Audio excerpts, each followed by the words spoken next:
realizando los días jueves y que en esta ocasión, este jueves 27, coincide con un programa cultural que desarrolla la parroquia San José María Escrivá de Balaguer. Y entonces hemos coincidido en este tema que tiene un marco general que es la revolución sexual, que de alguna manera ha producido una, entre comillas, liberalización de la sexualidad al punto que actualmente vivimos en una época donde en muchos países, muchas personas, diríamos, manipuladas por una serie de planteamientos ideológicos y por intereses ocultos, reclaman el aborto como derecho, la fabricación de seres humanos en la industria de la fertilización, el uso de los llamados vientres de alquiler. En una palabra, la cultura de la muerte, como la llamó el Papa San Juan Pablo II, y que incluye además la eutanasia y una serie de otras prácticas totalmente contrarios contra la vida, contra la dignidad de la persona humana. Vamos a usar una presentación en PowerPoint, así que les pediría si me pueden autorizar para compartir la presentación y de ser así, vamos a colocar la presentación e ir de frente al tema. Vamos a ver si lo podemos hacer. No sé si es que, vamos a ver si es que esta presentación, entonces vamos a hablar con el marco general de la revolución sexual y la cultura de la muerte. Vamos a hablar de la eutanasia, los vientres de alquiler, el aborto, la fertilización artificial. Pero primero vamos a empezar con este contexto de la revolución sexual y la cultura de la muerte. Breve y rápidamente, señalemos a qué se le llama la revolución sexual. Y diríamos que se toma este término a partir de justamente un libro del Papa San Juan Pablo II que se llama La Teología del Cuerpo, y donde él señala, citando a este filósofo francés, Paul Ricoeur, que a partir de estos llamados filósofos de la sospecha, conocidos creo por todos, que tienen en común que son ateos, antieclesiales y que tienen una serie de planteamientos aparentemente diversos, distintos, pero que significa una coincidencia en esa visión atea, materialista, sin Dios, y entonces van a dar forma a lo que es la cultura contemporánea y van a ser la base para todos estos planteamientos de esta visión materialista, atea, agnóstica contemporánea, que se caracteriza por la, diríamos, la negación de la razón, porque tiene una propuesta irracionalista, contraria a la visión racionalista del siglo XIX, y donde se exalta la subjetividad, la visión autorreferenciada y una idea trastocada de la libertad que viene ya desde la Revolución Francesa y que plantean una sociedad sin Dios, una visión inmanente. Estos planteamientos fueron recogidos, especialmente los de Marx, por este otro marxista europeo italiano, Antonio Gramsci, secretario general del Partido Comunista Italiano, quien hace una revisión de los planteamientos de Marx y llama a una llamada revolución cultural, lo que se conoce como el neomarxismo, el marxismo cultural.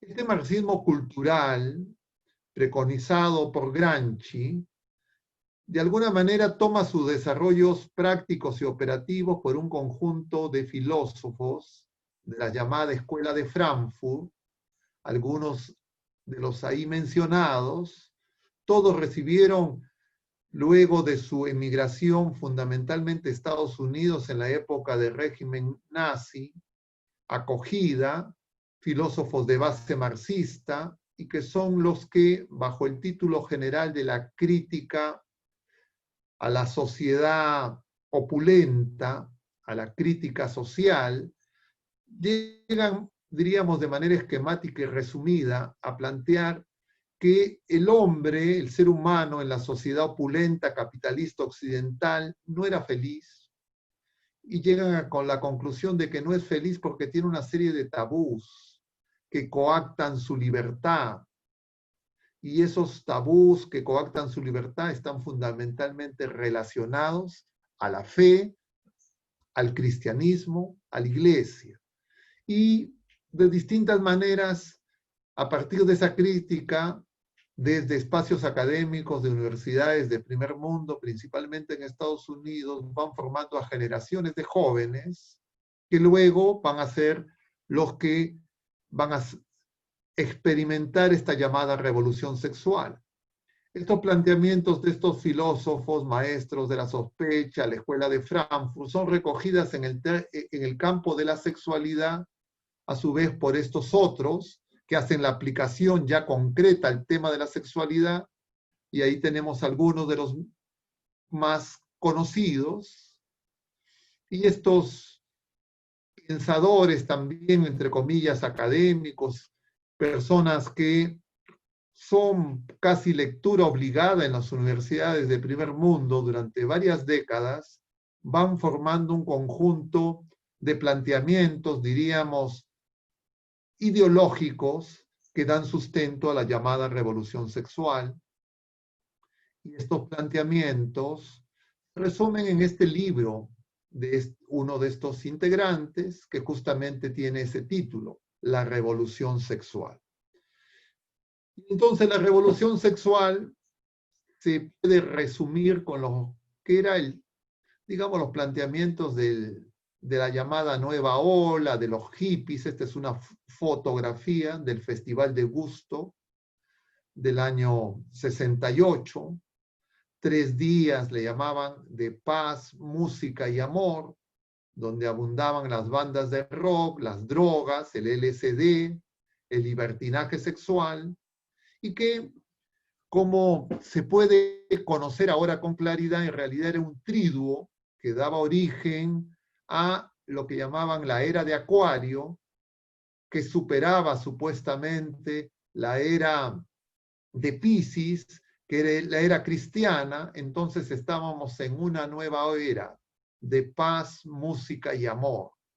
Y entonces con esos planteamientos, muchos jóvenes, ya desde esas tempranas tiempos, a fines de década de los 50, 60, van crecientemente asumiendo estos planteamientos de esta revolución sexual, que en pocas palabras se trata del amor libre, el sexo indiscriminado, la promiscuidad sexual, la fornicación, sexo fuera del matrimonio, y que luego eventualmente dará origen también a lo que se conoce como la ideología de género.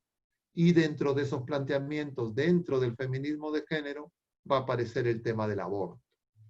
Tiene además una variante política, ese mismo movimiento, que se concreta en el mayo del 68 francés, donde jóvenes universitarios salen a las calles a protestar con marchas y empiezan, lo que los caracteriza es que empiezan a pintar las paredes con los conocidos grafitis, y se realizan simultáneamente en varias capitales europeas y algunas capitales de Estados Unidos y de Canadá. Lo que llama la atención, mencionábamos nosotros en otra ocasión, es que esos grafitis, en un tiempo en que supuestamente estas marchas espontáneas, en un tiempo en que no se contaba con internet, no había las facilidades del celular ni la de telefonía actual, Sin embargo, los grafitis que escriben estos jóvenes en distintos países y en distintos idiomas son los mismos. Y hay algunos que se hacen famosos. Dos quisiera volver a recordar. Uno es, mata a tu padre y a tu madre, y prohibido prohibir. Es decir, era la nueva ola, los rebeldes sin causa, el amor sin barreras, la historia de amor, haciendo del amor equivalente a la fornicación, al erotismo, a la búsqueda del placer carnal en todas sus formas. Esto de alguna manera es la revolución sexual. Esta revolución sexual es el marco general para esa cultura de la muerte que va a acoger, cultura de la muerte en la que vivimos, el aborto, en los vientres de alquiler, la fertilización in vitro, etc. Entonces vamos a ver en qué consiste esta cultura de la muerte y vamos a hablar del aborto, de la eutanasia y de los vientres de alquiler y de otros temas vinculados. En primer lugar, el aborto. El aborto siempre ha sido considerado algo terrible. Sin embargo, a raíz justamente de los planteamientos marxistas y de la Revolución de Octubre de 1917, la Revolución bolchevique, que derrocó al zar Nicolás II, a la dinastía Romanov, instaló el gobierno comunista encabezado por Lenin en la Unión Soviética, va a abrir el aborto planteado como ley humana, como ley positiva y como derecho, queriéndole quitar con este proceso de revolución cultural la condición de delito. El aborto es el asesinato de una criatura inocente en el lugar en el que tendría que estar más seguro, la matriz materna. Es el asesinato de un indefenso que no tiene voz, no se puede defender por sí mismo. Necesita que la sociedad, el Estado, los padres acojan al niño no nacido. Pero además el aborto daña la salud de la propia madre y conlleva una serie de problemas físicos, psíquicos y espirituales, como creo todos conocemos.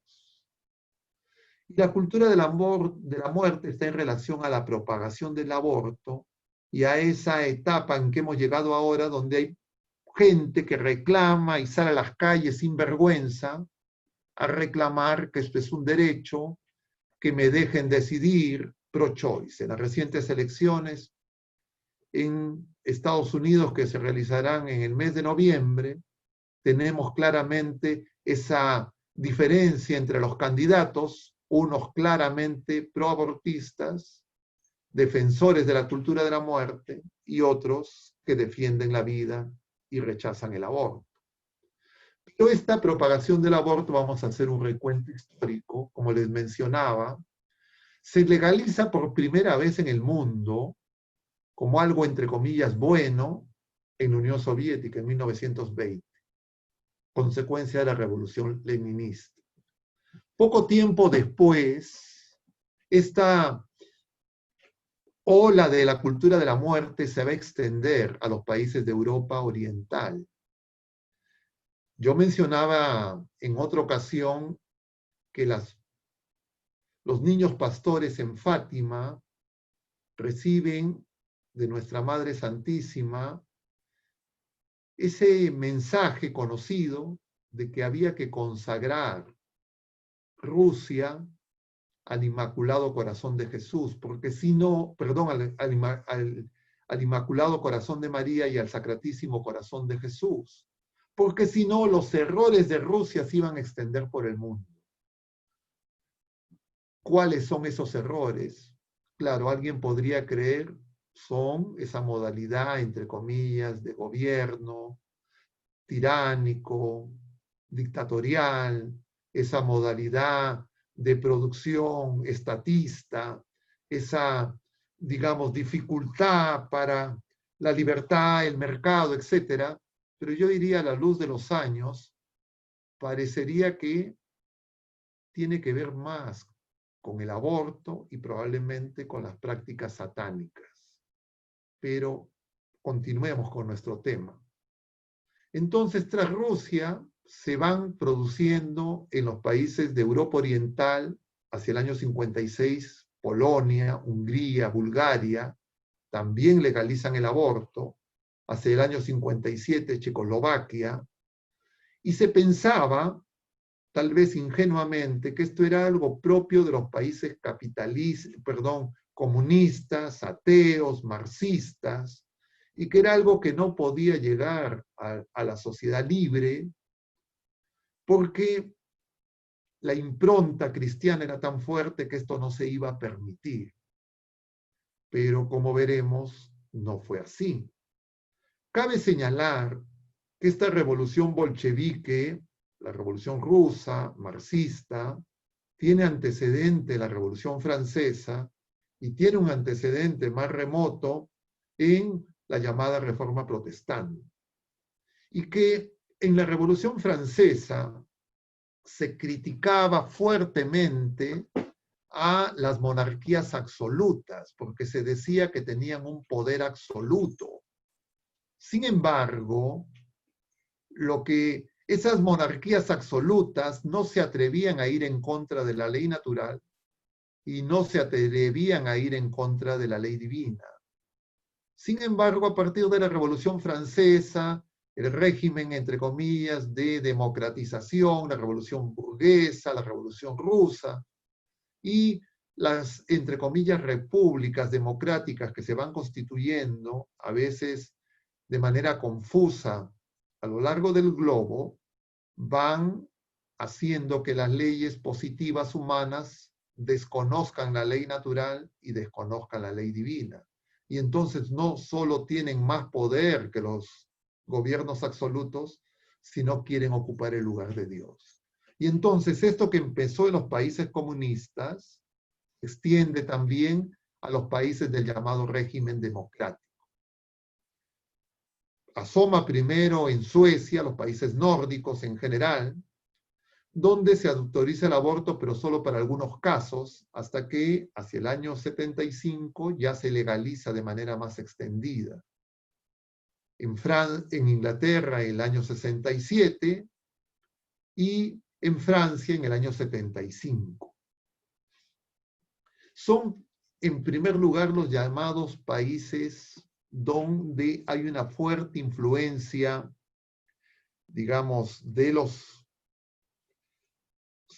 cristianos sucesores de Lutero, donde esto al principio se aprobó más rápidamente. Sin embargo, ya Francia hacía ver que no era un asunto que tenía que ver únicamente ni con comunistas y capitalistas, ni con protestantes y católicos, sino que es algo que se pretende extender a todos los países y a todas las realidades del mundo entero. Se quiere globalizar el asesinato de los inocentes. Esta es la ministra de Salud de Francia, que promueve el aborto. Había sido una mujer de origen judío que había estado en los campos de concentración nazi y a pesar de esa experiencia traumática, atenta contra la vida de los inocentes y posteriormente será premiada al ser la primera mujer que preside el Parlamento Europeo, por, entre comillas, la hazaña de haber logrado que un país católico, la hija predilecta de la Iglesia, apruebe el aborto. En Estados Unidos, Margaret Sanger, ahí tienen una fotografía, la fundadora del Planned Parenthood, del IPPF, la transnacional del aborto más grande que existe en la actualidad. Ya desde el año 54 crea esta organización con el apoyo de los mismos grupos oscuros que promueven este llamado nuevo orden mundial y aboga por un movimiento global desde los países poderosos para legalizar la práctica del aborto. Es la que introduce el término de control natal y abre la primera clínica abortiva en Estados Unidos dirigida a la población negra. Posteriormente, siguiendo más o menos la misma pauta que hemos visto en otros casos, aparecen los pronunciamientos supuestamente de profesionales, técnicos, independientes, en este caso la Asociación Médica Profesional de los Estados Unidos en el año 67, que retira el aborto del listado de las malas prácticas, según lo que desde antiguo por el juramento hipocrático se consideraba el aborto algo contrario a la práctica médica. Y varios estados, empezando por el estado de Nueva York, cuyo gobernador era Nelson Rockefeller, de la familia que crea esa fundación, y con otras fundaciones análogas, son, entre comillas, los sustentadores intelectuales y económicos de estas propuestas, que se van introduciendo progresivamente en los ámbitos académicos. Ya hacia el año 73, con el caso Roe versus Wade, que es un caso fraudulento, la Corte Suprema en Estados Unidos dicta una sentencia que liberaliza el aborto y rápidamente los estados asumen esa, entre comillas, jurisprudencia. Ese caso es fraudulento, incluso hasta el presente, está denunciado como cosa juzgada fraudulenta y sería, si es que hubiera realmente una justicia, como se presume muchas veces en los países desarrollados, significaría cerrar con este engaño, con este asesinato nefando. El aborto en Estados Unidos se sustenta en el fallo de estos dictámenes que se presentan a la Corte Suprema, y en una primera instancia se planteaba que había un estado de necesidad. Se apelaba a lo que acá y en otras realidades se llama el aborto llamado falsamente terapéutico, y la introducción era a través de preservar la salud de la madre. Pero luego del caso Roe versus Wade se extiende al derecho de la privacidad personal y a la decisión de abortar. Empieza la bandera que hasta ahora tienen del llamado pro-choice, libertad para abortar, para el asesinato y para matar. Supuestamente decido sobre mi cuerpo. La Iglesia responde con la encíclica del Papa Pablo VI, Humane Vitae, que señala proféticamente una serie de puntos que iban a ser consecuencia del uso indiscriminado en primera instancia de los llamados métodos artificiales, anticonceptivos artificiales, que eran moléculas de hormonas sintéticas que desde los fines de los 50 los laboratorios habían descubierto, y en inicio de los 60, entre comillas, en coincidencia con la llamada revolución sexual, sirven del mercadeo para que estos productos se utilicen indiscriminada y masivamente, en primera instancia en los jóvenes, pero luego en los esposos y en general en las mujeres de edad fértil. Y entonces el Papa señala una serie de peligros. Uno, que va a incentivar la infidelidad matrimonial. Se abrirá un camino fácil y amplio. Señala el tema de la revolución sexual y la degradación general de la moralidad, la desmoralización y la inmoralidad y la amoralidad, la pérdida de la dignidad de la mujer, y finalmente el daño político y demográfico, que podría convertirse en una mano peligrosa en manos de autoridades públicas despreocupadas de las exigencias morales.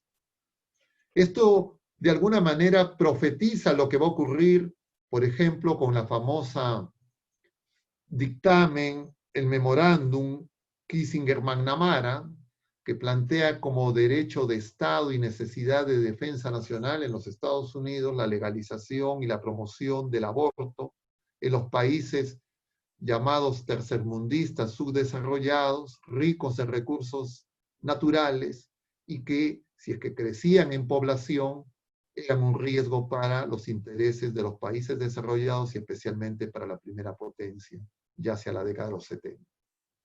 Posteriormente, el Papa San Juan Pablo II, en su encíclica Evangelium Vitae, el Evangelio de la Vida, ya con más información y con más claridad, denuncia esta cultura de la muerte. Y entonces este Evangelio de la Vida, dice el Papa, es el centro del mensaje de Jesús. Y la vida acogida con amor cada día por la Iglesia es anunciada como buena noticia a los hombres de todas las épocas y de todas las culturas. El hombre está llamado a una plenitud de vida que va más allá de las dimensiones de su existencia terrena, ya que consiste en la participación de la vida divina, de la vida de Dios. Es decir, hay una dimensión trascendente. Y todo hombre tiene un valor y una dignidad, y si es que está abierto a la verdad y el bien, puede llegar a descubrir ese valor sagrado de la vida humana, desde el inicio hasta su término natural, desde la fecundación, desde el cigoto hasta su término natural. Y el afirmar que el primer derecho, el derecho sobre todos los derechos de cada ser humano, es el derecho a la vida, que tiene que ser respetado totalmente, porque es un bien primario, inalienable, y los estados, ni las culturas, ni los acuerdos y pactos humanos tienen la fuerza para anularlo. Los creyentes, por tanto, la Iglesia, pero también las personas de buena voluntad, deben de modo particular defender y promover este derecho, conscientes de la maravillosa verdad de que el Hijo de Dios, con su encarnación, se ha unido en cierto punto a la naturaleza humana, y ese acontecimiento se revela como un valor incomparable de cada criatura humana, de cada persona humana. La Iglesia está llamada, por tanto, a anunciar a todos, en todos los tiempos, esa buena noticia, ese evangelio que es Cristo mismo. Es el evangelio de amor, del amor de Dios al hombre, el evangelio de la dignidad de la persona humana y el evangelio de la vida. Son un único e indivisible evangelio. Es decir, si yo soy creyente, tengo que defender la vida. No puedo mirar al costado, especialmente la vida del más débil, del más pequeño, del indefenso. Y las amenazas de la vida a la vida son múltiples, y entre ellas tenemos ese crimen terrible que es el aborto. Dice el Papa, además, es el alarmante panorama que se produce, ya denunciando todas esas iniciativas que buscan que extender este crimen y no solo reconocerlo, sino plantearlo como algo positivo, como algo bueno, como derecho.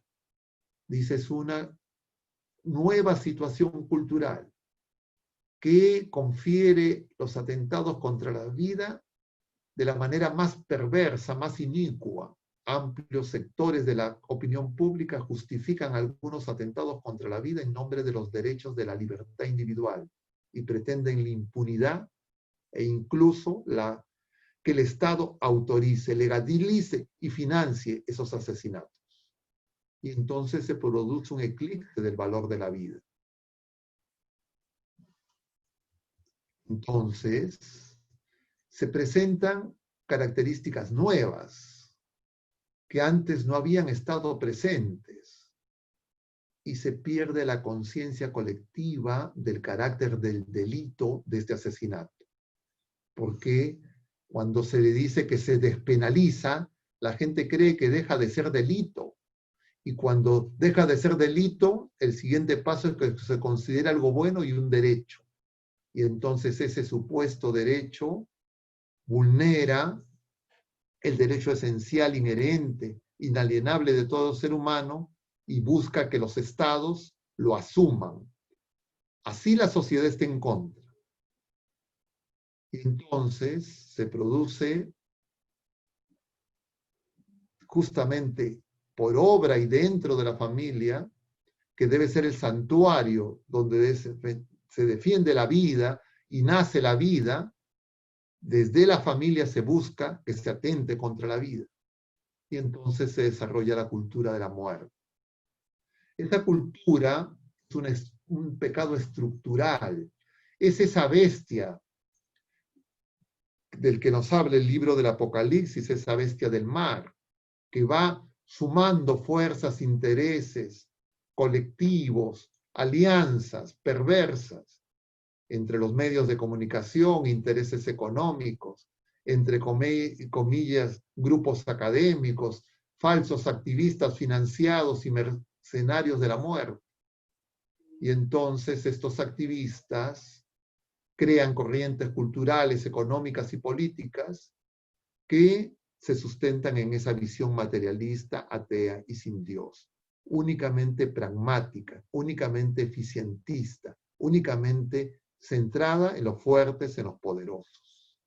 Produce una verdadera guerra de los poderosos, de los más fuertes, contra los débiles, contra los inocentes, contra los más pequeños, contra los no nacidos. Y entonces se confabulan los poderes económicos, entre comillas, la investigación, la tecnología, que investiga cómo matar, de qué manera asesinar de la manera más rápida, y teniendo réditos económicos a los que no pueden defenderse por sí mismos. Y entonces, esa forma perversa es un pecado que daña a la humanidad entera. Como todo pecado grave, estructura de pecado, es un mal, y consecuencia de ese mal, de ese pecado, vienen males mayores.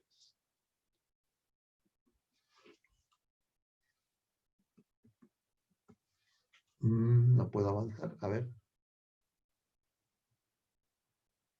Entonces, se busca la difusión del aborto, se invierten fuertes sumas y se realiza, entre comillas, investigación científica para obtener cada vez maneras más eficaces de matar a los inocentes. Se afirma con frecuencia que la anticoncepción y el aborto pueden ser asequibles y seguros, y que empieza siempre con el discurso de que hay que utilizar métodos anticonceptivos artificiales para cerrar la vida, y se sabe ahora que esos métodos son abortivos para no llegar al aborto quirúrgico, lo cual es una falacia, pero se usa y se ha usado especialmente por estos grupos. Esta transnacional del aborto y sus sucursales en los países realizan esa estrategia que los medios de comunicación utilizan para confundir especialmente a los jóvenes. Y además se acusa a la Iglesia de favorecer el aborto al oponerse a los métodos anticonceptivos.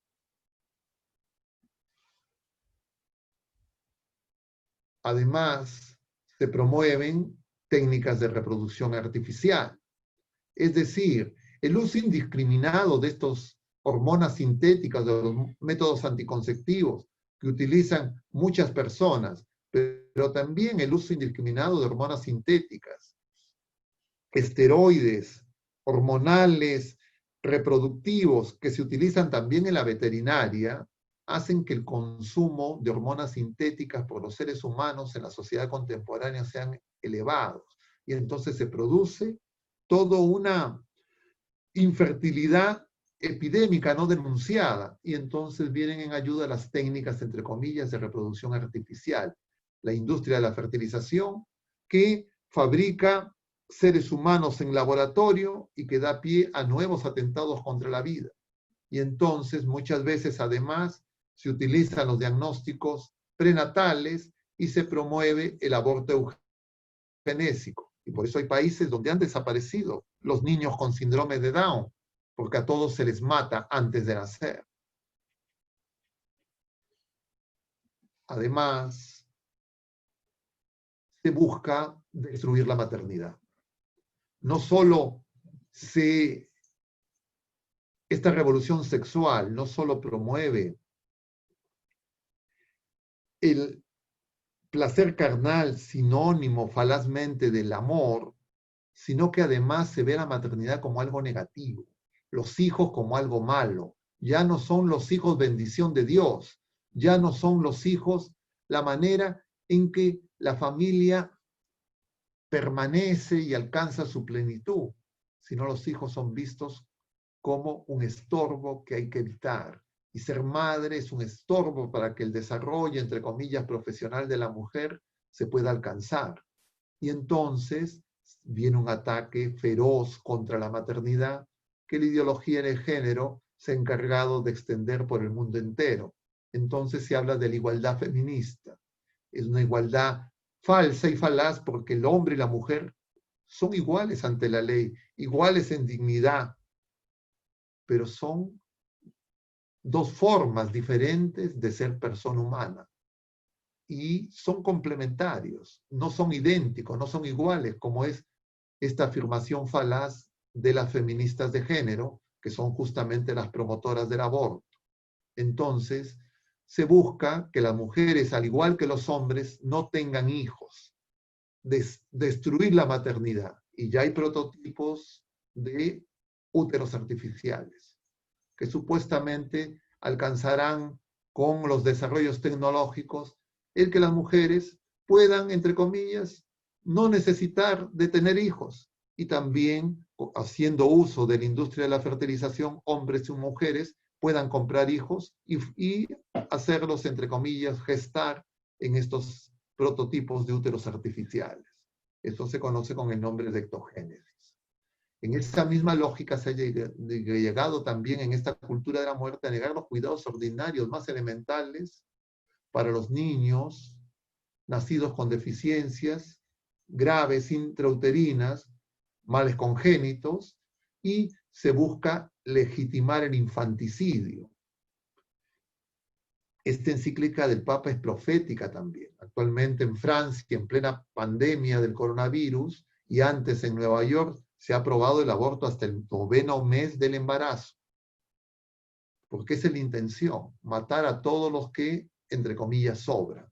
Y así también sobran los enfermos, entre comillas, incurables, entre comillas, los terminales. Y la idea siempre sofística es evitar el sufrimiento y el dolor, pero limitan, entre comillas, el sufrimiento y el dolor matando a la persona humana, con la llamada eutanasia y el suicidio asistido. Y entonces se propone eliminar a los recién nacidos malformados, se propone eliminar a los impedidos, a los minusválidos graves, a los ancianos y a todos los enfermos terminales, porque hay muchos costos. Y entonces se produce una verdadera conjura contra la vida, en la que participan organismos internacionales, partidos políticos, gobiernos, intereses financieros y grupos ocultos del llamado Estado profundo.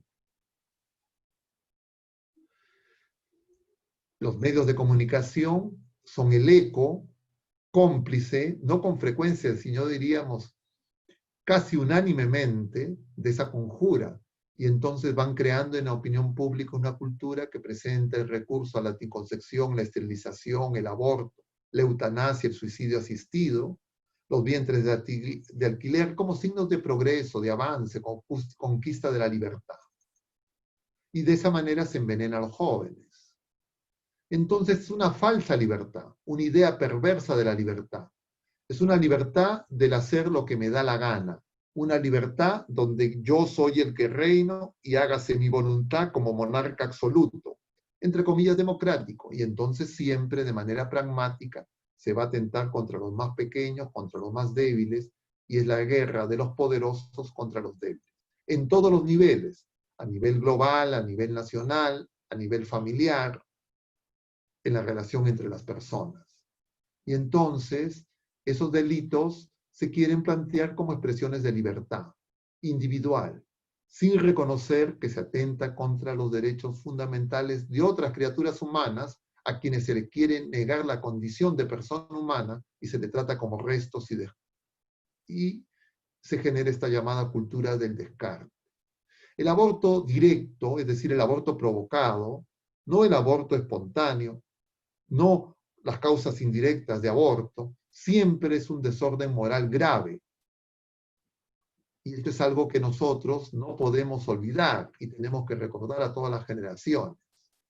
Y por tanto, el Papa dice, esta declaración formal, con la autoridad que Cristo confirió a Pedro, dice San Juan Pablo II, y a sus sucesores, en comunión con todos los obispos, que en varias ocasiones han condenado el aborto, y que en la consulta citada anteriormente, aunque dispersos por el mundo, han concordado unánimemente sobre esta doctrina, declaro que el aborto directo, es decir, querido como fin o como medio, es siempre un desorden moral grave en cuanto a eliminación deliberada de un ser humano. Esta es una declaración dogmática, de fe. Esta doctrina se fundamenta en la ley natural y en la palabra de Dios escrita, es transmitida por la tradición de la Iglesia y enseñada por el magisterio ordinario y universal. Ninguna circunstancia, ninguna finalidad, ninguna ley del mundo podrán jamás hacer lícito un acto que es intrínsecamente ilícito, por ser contrario a la ley de Dios, escrita en el corazón de cada hombre, reconocible por la misma razón y proclamada por la Iglesia. En consecuencia, el aborto es un crimen que la Iglesia no puede dejar de condenar, no puede callar. Y por eso, hermanos, y con esto quiero concluir, nosotros no podemos dejarnos arrancar por el individualismo y la indiferencia. Y tenemos que darnos cuenta que hay una conjura contra la vida, un pacto satánico contra la vida, que se manifiesta en las distintas aristas y dimensiones de esta cultura de la muerte, en la que muchas personas engañadas colaboran, muchas personas engañadas y en su ignorancia creen que es algo de progreso, un cambio positivo, pero que nosotros estamos en la obligación de denunciar y señalar como iglesia. Y creo que esta es la última lámina. Y entonces voy a cerrar para poder tener un intercambio y poder conversar sobre este tema y otros que quieran ustedes mencionar. Muchas gracias. Excelente, padre. Excelente, padre. Muchísimas gracias. Tenemos varias preguntas que hemos ido recogiendo en el camino. Bueno, a ver, vamos a ver si las podemos comentar o responder.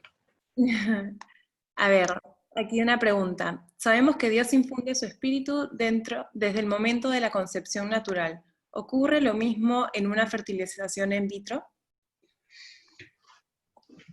Todas las criaturas humanas se originan por obra de Dios y de manera natural por el amor de los padres. Cuando artificialmente en laboratorio se fabrican seres humanos en la industria de la fertilización, ese dinamismo establecido por Dios en esa ley natural se sigue desarrollando.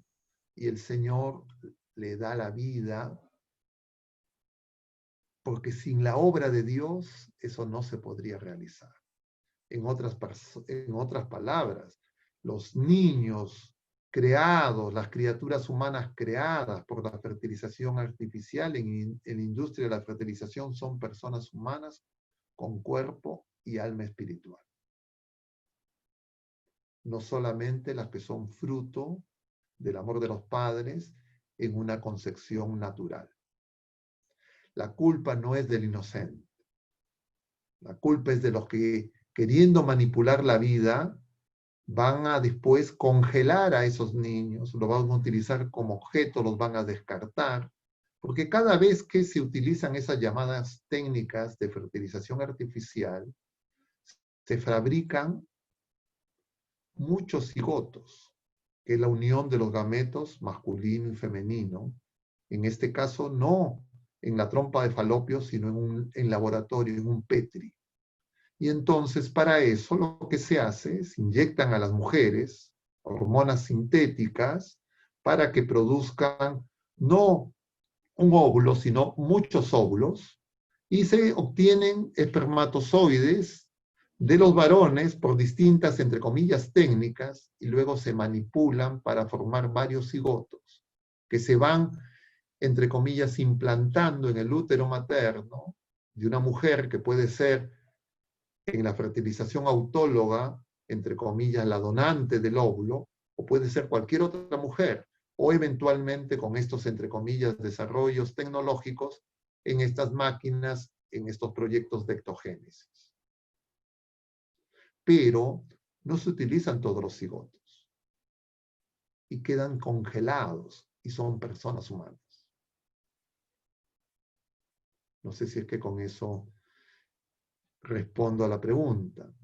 Pueden repreguntar, porque de repente si algo no es muy claro, podemos tratar de ser más precisos.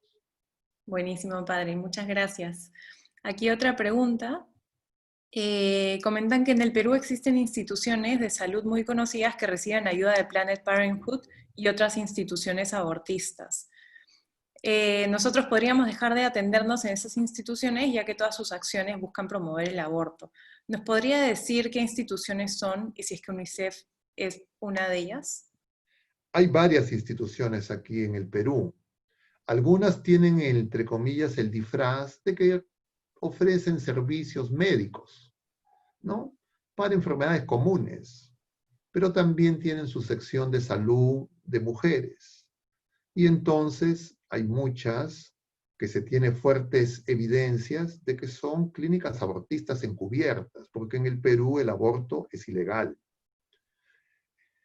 Yo no podría mencionar, por las implicancias que esto tiene, los nombres, pero sí podemos saber qué instituciones reciben financiamiento de esta transnacional del aborto. Por ejemplo, la conocida Pronsex. También esta otra institución, que ahorita el nombre se me ha ido, que es Impares, son de alguna manera filiales de la IPPF. Y entonces podemos nosotros suponer que tienen la misma lógica de desarrollo y están al acecho esperando en que en algún momento, bajo algún mecanismo, como los que han ensayado en otros países, y les ha funcionado con maniobras oscuras y leguleyadas, poder abrir ese campo para ese negocio, porque el aborto también es un negocio. Se trafican, se sabe actualmente, con los cuerpos de los niños abortados, de los no nacidos, y se comercializan para una serie de fines nada claros y totalmente oscuros, porque hacen de los seres humanos cosas, objetos, no solo que se fabrican, que se compran, que se venden, sino se pueden descartar a gusto de los poderosos, porque se tiene una lógica pragmática, de conveniencia, y entonces ya no hay un criterio para discernir la verdad ni para discernir el bien del mal. Y los medios de comunicación, las instituciones, entre comillas, académicas, entre comillas, los expertos y todo el sistema de educación formal e informal, buscan que uniformar y lavar la conciencia de los niños a través de estas llamadas propuestas de educación sexual integral. Y eso está ocurriendo en todos los países del mundo y también en el Perú. Muchas gracias, padre. Hay varias preguntas relacionadas con el COVID, también si es que pues, tiene algo que ver con estos grupos de manipulación.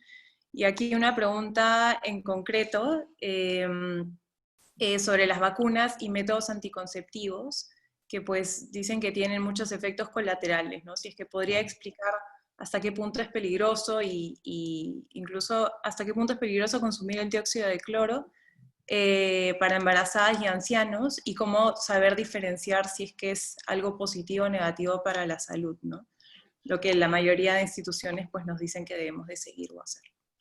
Este no es un tema directamente vinculado, pero tiene que ver con esta cultura de la muerte, es decir, el irrespeto a la vida y a la salud de las personas.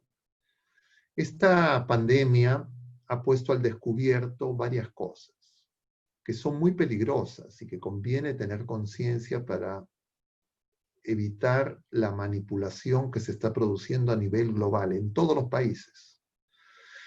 Me explico.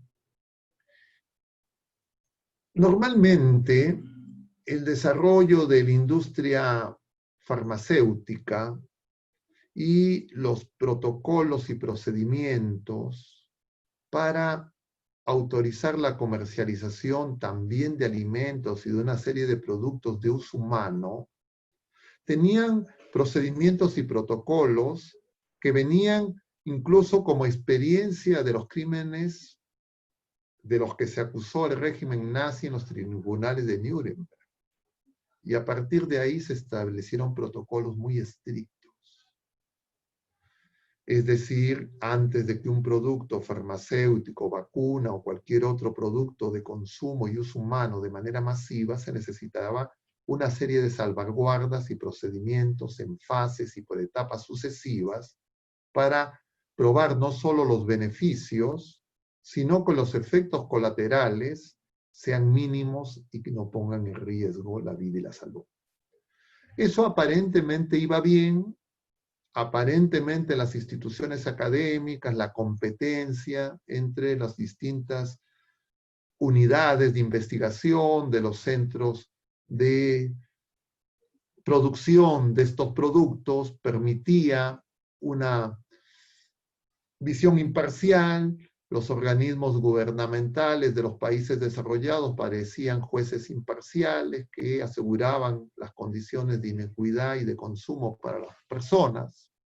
Y existían también organismos multilaterales como la Organización Mundial de la Salud que de alguna manera recertificaban esas garantías.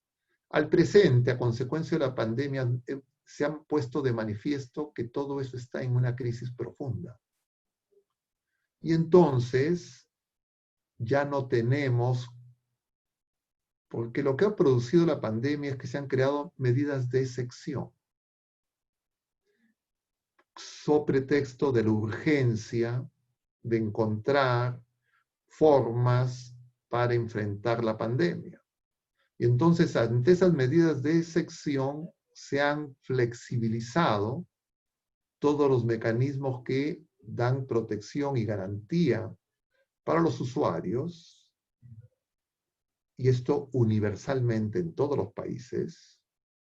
Y además han aparecido productos que algunos tildan de controversiales y otros defienden sus bondades, pero ni unos, ni estos productos, entre comillas, novedosos, de una producción, digamos, alternativa a esa industria farmacéutica, etcétera, pero ni los que se elaboran desde la industria farmacéutica para estos casos excepcionales, entre comillas, están buscando que mejorar los mecanismos para protección de los ciudadanos, sino que todos quieren que se usen prácticamente sin ninguna garantía y simplemente con las declaraciones babelésquicas, permítanme la palabra y el término, confusas de unos y otros. Y entonces tenemos ahora esa situación. Yo no sé si es que soy lo suficientemente claro, pero en pocas palabras, estamos desguarnecidos. Sin embargo, eso ocurre en el plano biológico natural. Hay una frase del Señor que es muy oportuna para estos tiempos. El Señor nos dice que lo que hace impuro al hombre no es lo que viene de fuera, sino lo que viene de dentro. Es decir, si nosotros en la fe creemos que hay una vida natural, donde Dios, sagrada, llamada a una dignidad inimaginable que ni el ojo vio, ni el oído, ni la inteligencia pueden alcanzar a comprender. Y estamos llamados a una vida trascendente. Nosotros, en la fe, tenemos que darnos cuenta que esta cultura de la muerte viene en todas las dimensiones. Entonces, yo no me atrevería a pronunciarme en favor de ninguna, entre comillas, terapia alopática alternativa como una respuesta superior a las otras, entre comillas, convencionales de los grupos de poder más conocidos, porque ninguna de las dos quieren sujetarse a los protocolos y a los procedimientos que las mismas criaturas humanas en sus instancias más sensibilizadas luego de los crímenes de la Segunda Guerra Mundial vieron como medidas necesarias. Y todas abogan por trámites rápidos sin mayor demostración ni protección. Entonces vivimos en un momento donde ya no son los estados, ni siquiera de los países desarrollados, ni siquiera instituciones como podrían ser la FDA en Estados Unidos, que puedan dar esas seguridades. Y entonces podemos aplicar las palabras de Pedro. ¿A quién podemos ir? Solo tú tienes palabras de vida eterna. Y entonces yo diría, mantengámonos firmes en la fe, perseveremos en la oración, porque si nosotros estamos en Cristo, ni siquiera ni serpientes y escorpiones, nada nos puede dañar, porque nosotros tenemos una vida que va más allá de la presente. Pero esto, en realidad, lo que coloca como tema, además de esta inseguridad, que luego va a quererse responder con medidas de seguridad, complementadas con paz, que es lo que denuncia San Pablo como lo que va a ocurrir antes de la parucía. Lo que esto nos está poniendo en riesgo de que nosotros privilegiemos lo inmanente a lo trascendente. Y que valoremos no primero el reino de Dios, sino que busquemos primero la añadidura. Y entonces nuestra respuesta siempre tiene que ser de fe y exigir lo que es justamente lo que predican todos estos grupos de poder, que es justamente la pluralidad, la transparencia y la independencia, que actualmente están totalmente vulneradas, porque hay una serie de oligopolios, monopolios encubiertos, y incluso los que se presentan como estrategias y medidas alternativas, etcétera, también no buscan dar las seguridades y las garantías. Entonces simplemente se convierte en una cosa de opinión. A quién le gusta y a quién no le gusta, a mí me parece, a mí no me parece, entonces yo soy libre y puedo consumir lo que me da la gana. Pero ya la gente no reclama lo más importante. Y es que los estados, financiados por los ciudadanos, tendrían que asegurar esos mecanismos básicos indispensables antes de que se pongan al alcance de los seres humanos productos que pueden dañar seriamente la vida humana. No sé si me explico. Entonces la cultura de la muerte está llegando a niveles insospechados. Este es un tema más profundo, distinto específicamente al que hemos tocado, con más extensión, que es el aborto, la eutanasia, el suicidio asistido, los vientres de alquiler y toda esta manipulación de la vida humana, pero que también es parte de la cultura de la muerte, referida a estos últimos puntos, consecuencia de la pregunta que se ha formulado. Muchas gracias, padre. En realidad tenemos un montón de preguntas, pero ¿le parece si es que resumimos la última en dos? Bueno, ustedes digan, yo no tengo problemas en las preguntas, no sé si podré responderlas, pero son libres de preguntar. Ahora que yo pueda responder lo que preguntan, que eso ya es otra cosa. Gracias, padre. Aquí preguntan, ¿qué pasa en el caso de las mujeres que no pueden tener hijos naturalmente? Bueno, ya habla usted súper claro de que la fecundación in vitro pues no es una opción moralmente buena, pero ¿qué otras alternativas pues podrían tener A ver, para... lo primero que hay que afirmar es que los hijos, primero, la vida humana y los hijos son un don de Dios. Los hijos no son un derecho. Los esposos no tienen el derecho a tener hijos. Los hijos sí tienen derecho a tener padres, pero no los esposos a ser padres.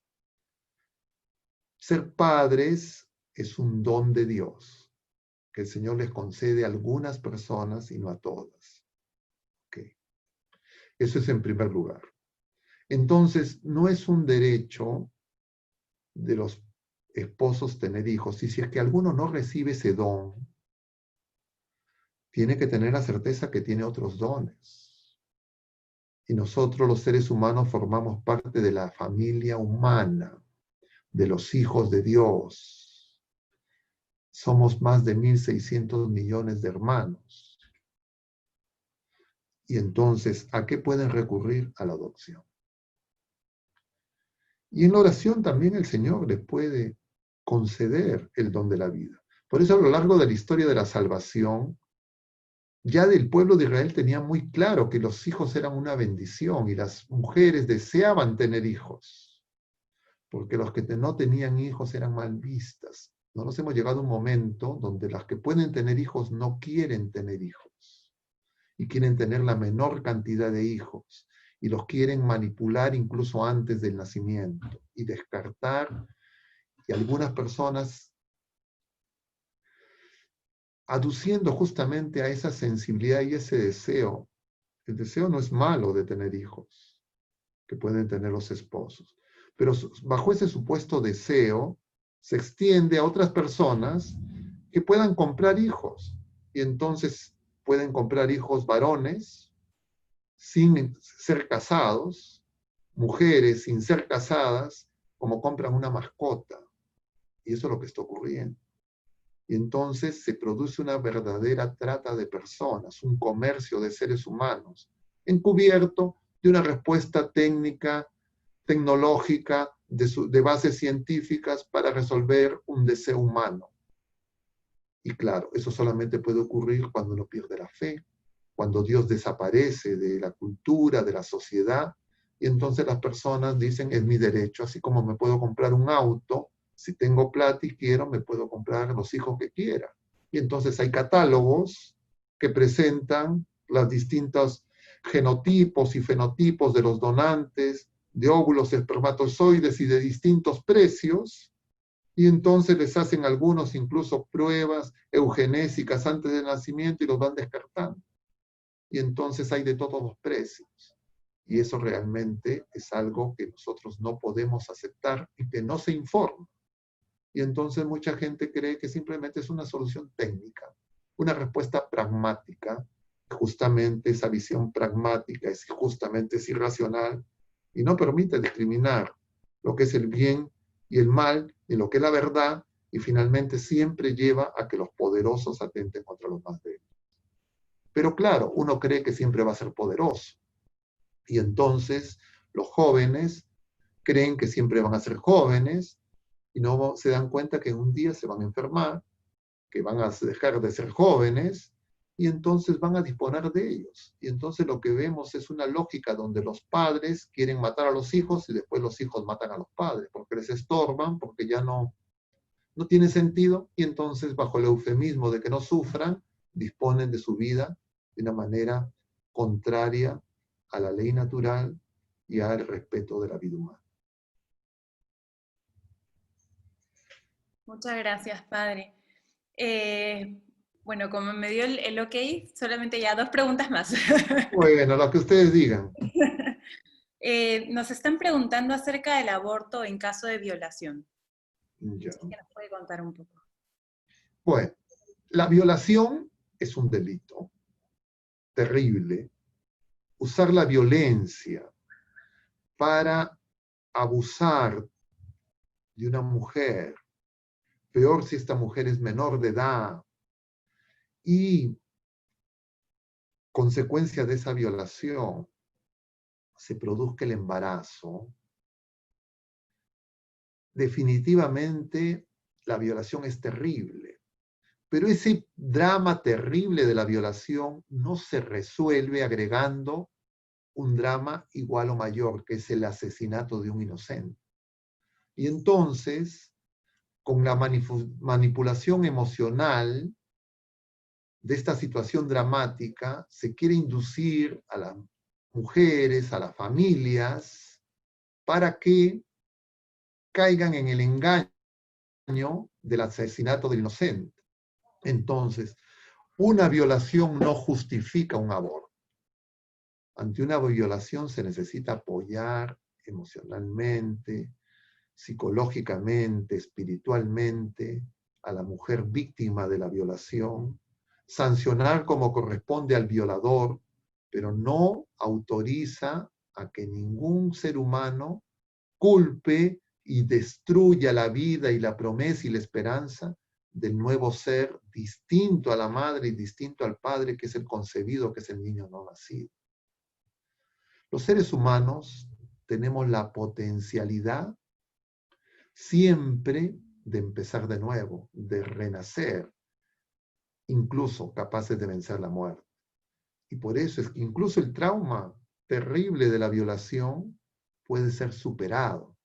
Sin embargo, el trauma del asesinato de un niño no nacido en el útero materno es algo que no se supera tan fácilmente y requiere realmente una purificación que todas las personas que han recurrido a esta experiencia terrible del aborto lo pueden testimoniar. Claro, pueden pasar algunos años, incluso de repente algunas décadas, donde estas personas creen que no pasa nada y que están bien y no se acuerdan, pero llega un momento en que esto se manifiesta.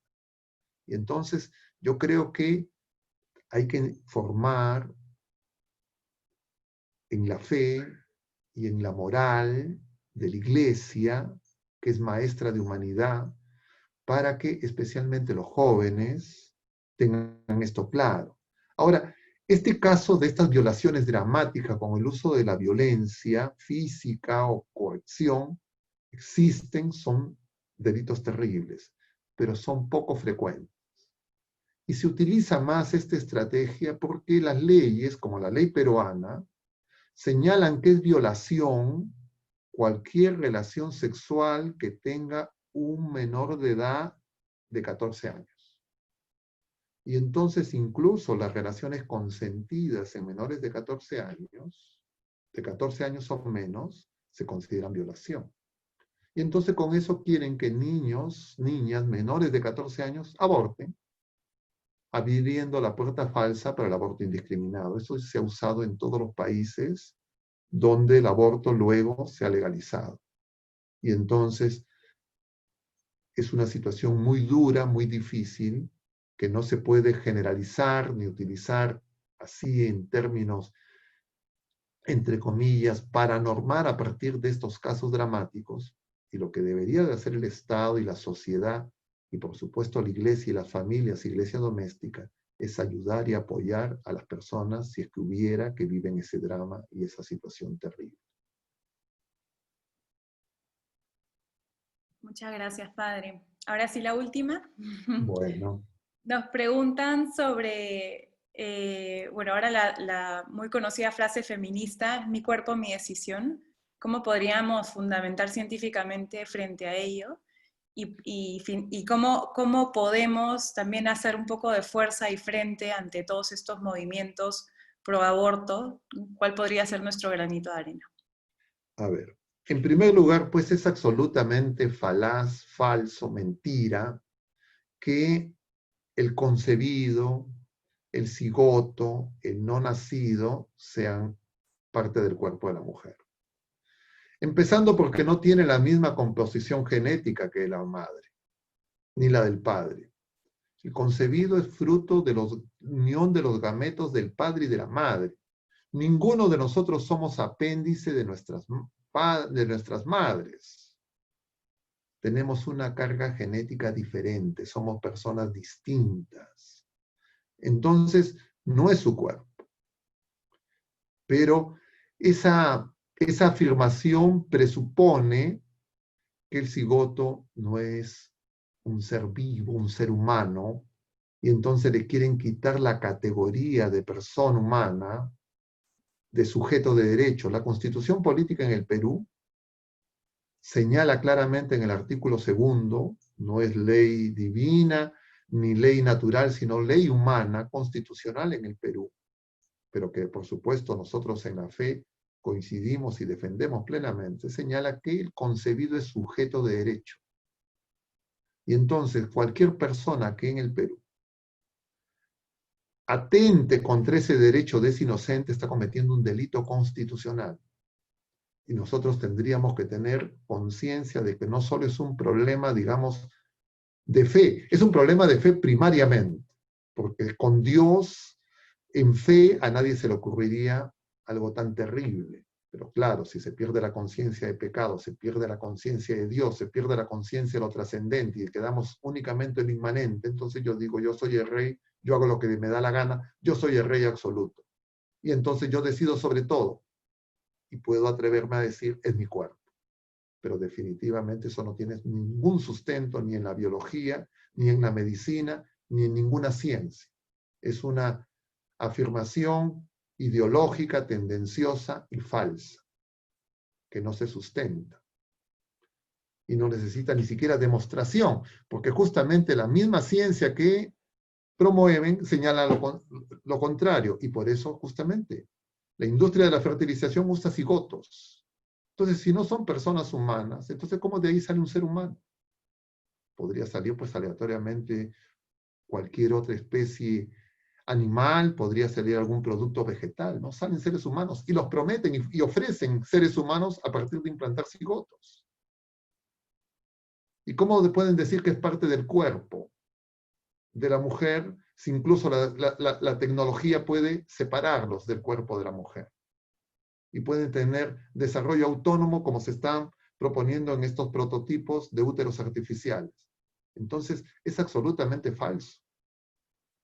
Pero, además, se ha perdido la conciencia de quién es la persona humana y qué significa el cuerpo. El cuerpo no es algo que yo tengo. El cuerpo es parte de mi ser personal. Y eso es parte de la ideología y la degradación que vivimos en este mundo, pues, irracional, posverdad, de justamente lo que denunció el Papa Benedicto XVI, la dictadura del relativismo. Lo único verdadero es que no hay verdad absoluta. Entonces la verdad, el único dogma es que no hay verdad, lo cual es contradictorio. Yo no sé si con eso queda claro este tema. Entonces, ahora, ¿qué hacer nosotros? ¿Cómo nosotros enfrentar todas estas amenazas contra la vida? Nos equivocaríamos si creemos que solamente es una lucha en un nivel, en un plano, que solamente es algo político, que solamente es algo biológico, que solamente es algo social, que es algo únicamente cultural, que es algo únicamente en una dimensión o faceta del ser humano. Esto atañe a toda la creación, al todo ser humano. Porque cuando se atenta contra la vida, se atenta contra Dios. Porque Jesucristo es camino, verdad y vida. La vida viene de Dios. Y en realidad esto es una lucha contra Jesucristo. Esta es la lucha entre la ciudad de Dios y la ciudad del mundo. Entre la verdad y la mentira. Entre la vida y la muerte. Diríamos entre Jesucristo y Satanás. Que ya derrotado en la cruz, busca que confundir a las criaturas humanas para arrastrarlas al abismo de la perdición. Y entonces nosotros en la fe tenemos que tener eso muy claro. Porque todas estas cosas que hemos mencionado en relación a el nuevo orden mundial, la cultura de la muerte, la revolución sexual, el aborto, lo que podríamos mencionar en relación a la ideología de género, a este tema incluso de las vacunas, todos son parte de esa cultura de la muerte. Y lo que buscan principalmente es robarnos la fe, robarnos el bien infinito que Satanás no tiene porque ya ha perdido. Y si nosotros no tenemos conciencia de eso, no nos vamos a dar cuenta que esta es una lucha primariamente espiritual. Algunos, porque están en posibilidades de discutir en los tribunales, ante los organismos públicos y del Estado en sus propios países, o en el caso nuestro, en nuestro país, o como ciudadanos nos debemos y tenemos que manifestarnos. Por eso es la importancia de estas actividades que nosotros ya teníamos como tradición, como es la Marcha por la Vida. Pero además de esas actividades, además de que los profesionales en su campo, los médicos, los abogados, actúen defendiendo esa agresión contra la familia, contra la vida y contra la sociedad entera, contra la persona humana, nosotros como personas de fe, como bautizados, tenemos que defender nuestra fe, porque esto busca dañar la fe y esto busca preparar la venida del anticristo. Por eso necesitamos comprender que es importante la oración. Yo hacía referencia a Fátima y a esa advertencia de nuestra madre que si no se hacía la consagración de Rusia, los errores de Rusia se iban a extender. Efectivamente, esa consagración no se produjo. Y entonces tenemos que preguntarnos cuáles son esos errores.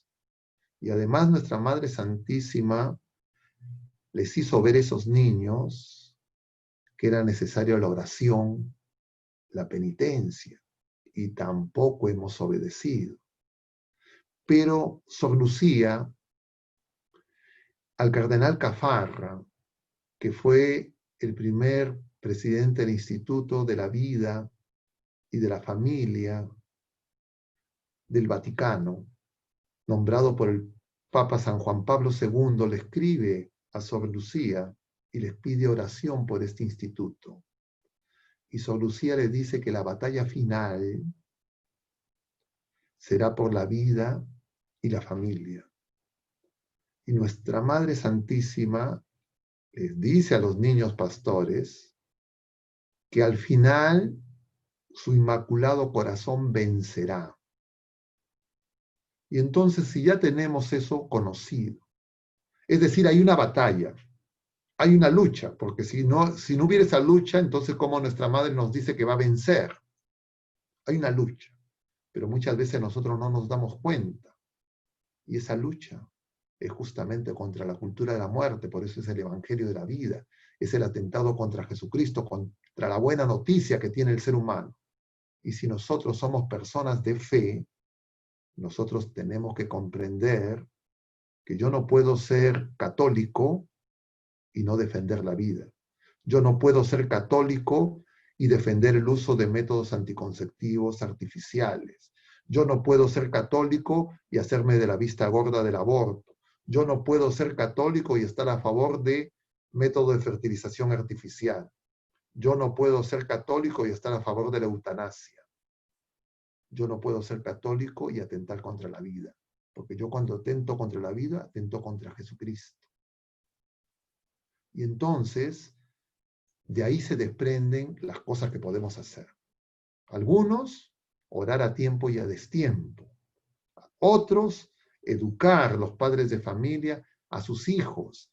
Decirles que los centros educativos en estos momentos, en su gran mayoría, son lugares donde les van a robar la fe, los van a envenenar con ideologías.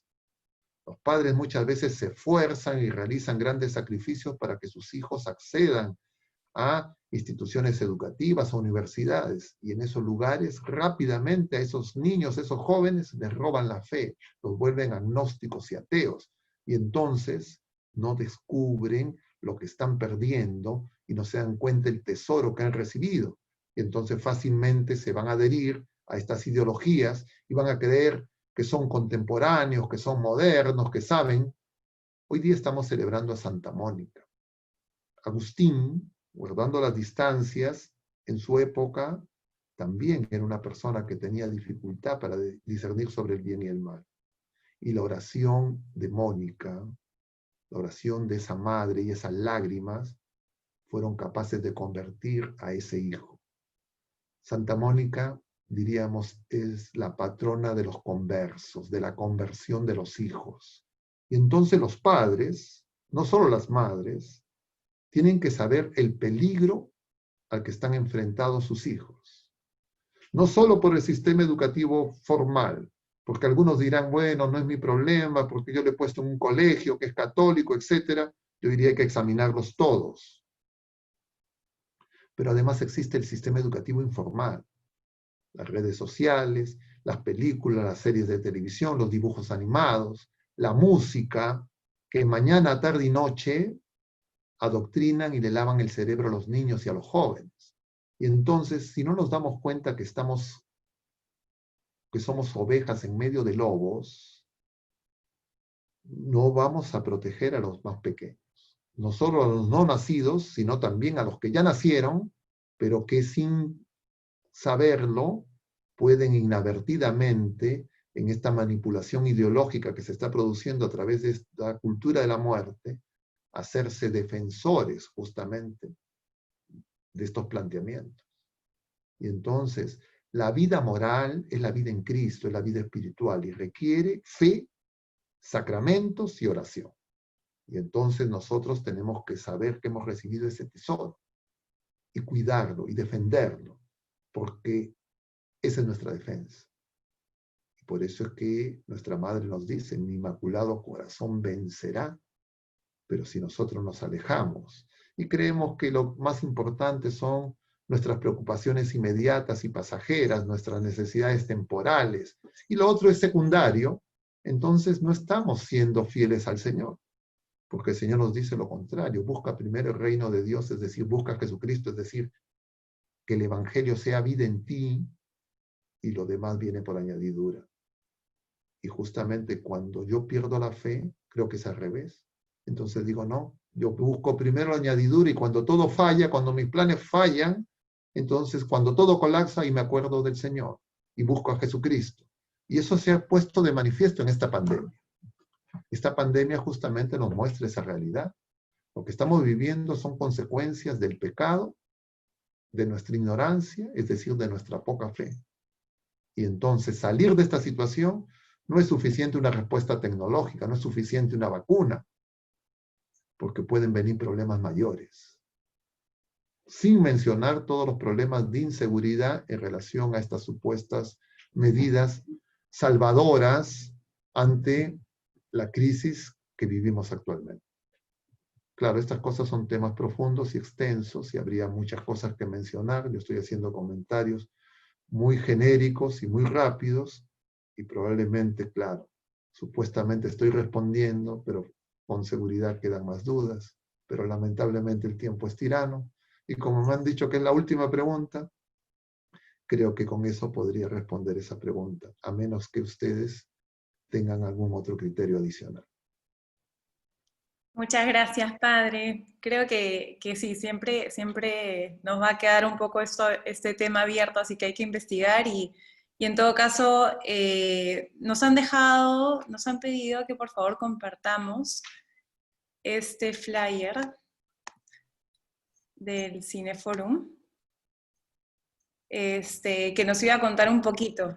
A ver, vamos a hablar. Nosotros, yo les mencionaba que tenemos unas charlas todos los jueves y también unos cineforums que realizamos no con una periodicidad tan precisa como la semanal de los jueves.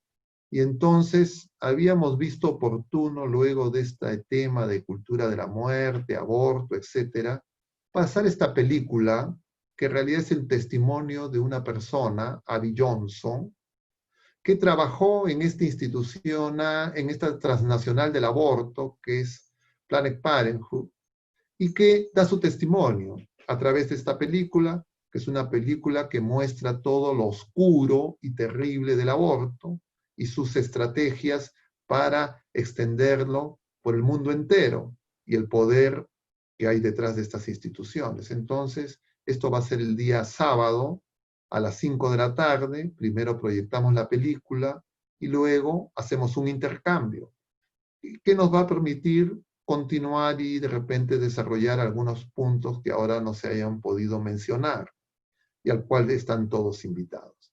Les agradezco por la invitación a todos los miembros de la parroquia de San José María Escrivá de Balaguer, en la persona del padre Rafael, el párroco, y a todos ustedes, a la señora Aparicio y a todos los que se han conectado el día de hoy. Y espero que haya sido de utilidad. Muchas gracias a usted, Padre. De verdad que ha sido un lujo. Terminamos con una oración, si no les parece mal. Sí, claro, claro, Porque claro. nosotros normalmente empezamos con una oración, pero esta vez hemos empezado directamente. Pero bueno, vamos a hacer una oración. Dios te salve María, llena eres de gracia, el Señor es contigo, bendita eres entre todas las mujeres, y bendito es el fruto de tu vientre Jesús. Santa María, Madre de Dios, ruega por nosotros pecadores, ahora y en la hora de nuestra muerte. Amén. Gloria al Padre, y al Hijo, y al Espíritu Santo, como era en el principio, ahora y siempre, por los siglos de los siglos. Amén. El Señor esté con ustedes, y la bendición de Dios Todopoderoso, Padre, Hijo y Espíritu Santo, descienda sobre todos ustedes y permanezca para siempre. Mucho ánimo. Muchas gracias a todos por su paciencia, y a ustedes, queridos hermanos de la parroquia San José de María Escrivá de Balaguer, por la acogida. Que Dios los bendiga. Hasta Gracias la a próxima, usted, Dios Padre. mediante. Gracias a Gracias. usted. Aprovechamos en invitarlos para la próxima conferencia, que va a ser el próximo jueves, a la misma hora, con el mismo link, que trata sobre cómo mantener la salud mental en tiempos de confinamiento, a cargo del psicólogo Daniel Merino. Así que están todos cordialmente invitados. Que tengan buenas noches. Muchas gracias, Padre, nuevamente. Gracias, gracias a todos ustedes. Que Dios los bendiga. Igualmente.